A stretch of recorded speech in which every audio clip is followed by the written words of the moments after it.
সাম্প্রতিক কালবৈশাখী ঝড় এবং কয়েকদিনের টানা বৃষ্টিপাতের কারণে লক্ষ্মীপুরের উপকূলীয় এলাকার রামগতি, রায়পুর এবং কমলনগরে কৃষি ফসলি জমি নষ্ট হয়েছে। বিশেষ করে কৃষকের আবাদ করা সয়াবিন, বাদাম এবং ইরি বোরো যে ধান রয়েছে সেগুলো বেশ ক্ষতিগ্রস্ত হয়েছে। আমি যদি বলে রাখি যে আসলে কৃষকের বিশেষ করে ইরি যে বোরো ধান রয়েছে, পাকা ধান, সেই পাকা ধান সময় মতো কাটতে না পারার কারণে, বৃষ্টিপাতের কারণে এইসব ধান কিন্তু ডুবে গিয়েছে, যার কারণে তারা অনেকটা হাহাকার করছেন। আমি লক্ষ্মীপুরের উপকূলীয় এলাকার কমলনগর এবং সদরের যে সীমান্তবর্তী এলাকার বেড়িবাঁধ এলাকাতে এই মুহূর্তে রয়েছি।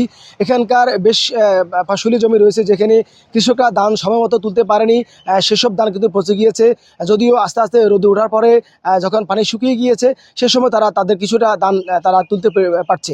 কৃষি সম্প্রসারণ অধিদপ্তর থেকে তাদেরকে বলা হয়েছে যে তারা যে পরিমাণ ক্ষতিগ্রস্ত হয়েছে তারা সে পরিমাণ তাদেরকে চেষ্টা করছে তাদেরকে পুষিয়ে দেওয়ার জন্য। তবেও কৃষক বলছেন যে তাদের যে ক্ষতিগ্রস্ত হয়েছে এই ক্ষতিকে তারা সহজেই কিন্তু পোষাতে পারবে না, যার ফলে তারা অনেকটাই দুশ্চিন্তায় আছে এবং হতাশাগ্রস্ত আছে।